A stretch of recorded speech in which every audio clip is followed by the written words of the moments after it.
Bonjour toi, si tu n'as pas regardé les précédentes vidéos de cette série, je te recommande de le faire afin de bien comprendre le sujet de cette vidéo. Le plan du salut a été transmis à l'homme depuis la fondation du monde, mais s'est étoffé de détails tout au long de l'histoire des patriarches, notamment lors du sacrifice d'Isaac, stoppé par Dieu car aucun humain ne peut offrir le salut par son propre fils. Abraham a reçu ainsi la promesse prophétique que seul Dieu se faisant homme offrirait le salut à son épouse, l'humanité. On retrouve aussi plus de détails dans l'histoire du peuple hébreu de sa captivité en Égypte à son entrée de Canaan.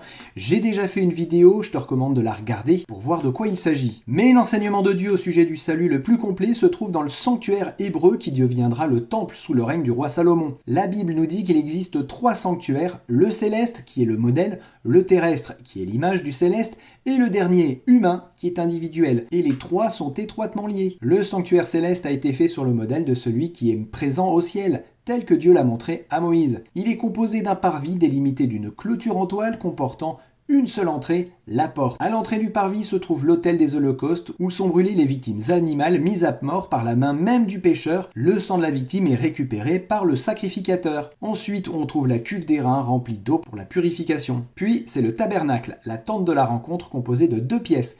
La première appelée le lieu saint et la deuxième plus petite appelée le saint des saints. Les 2 pièces étaient séparées par un voile. Dans le lieu saint se trouve en entrant à droite la table des pains de proposition sur laquelle se trouvaient en permanence 12 pains qui étaient renouvelés tous les sabbats. Sur la gauche, il y a le chandelier à 7 branches dont les lampes devaient être toujours allumées et alimentées en huile. Enfin, dans cette première pièce, devant le voile qui sépare le lieu saint du lieu saint des saints, on trouve l'autel des parfums où le sacrificateur faisait brûler des parfums chaque matin et chaque soir. Dans le saint des saints, un seul meuble s'y trouve, c'est l'arche de l'alliance de l'Éternel, où Dieu siège sur le propitiatoire. À l'intérieur s'y trouve la loi de Dieu appelée le témoignage, un bol de manne et le bâton d'Aaron. Il existe de nombreuses offrandes et sacrifices, mais je m'arrêterai surtout sur celui concernant le salut. Chaque jour, le pécheur repentant entre dans le parvis par la porte avec un animal. Sans défaut ni tâche, le sacrificateur transfère symboliquement les péchés du pécheur sur l'animal qui était égorgé par le pécheur, du sang est récupéré par le sacrificateur et l'animal est brûlé. Ensuite, le sacrificateur prend du sang sur son doigt et en répand à plusieurs endroits. Le sacrificateur réalise ainsi l'expiation du pécheur. Une fois par an, le souverain sacrificateur fait l'expiation de tous les péchés présentés au sanctuaire durant l'année écoulée. L'un est sacrifié et son sang appliqué sur le propitiatoire. Ensuite, le souverain sacrificateur transfère symboliquement tous les péchés sur le deuxième bouc qui était abandonné dans le désert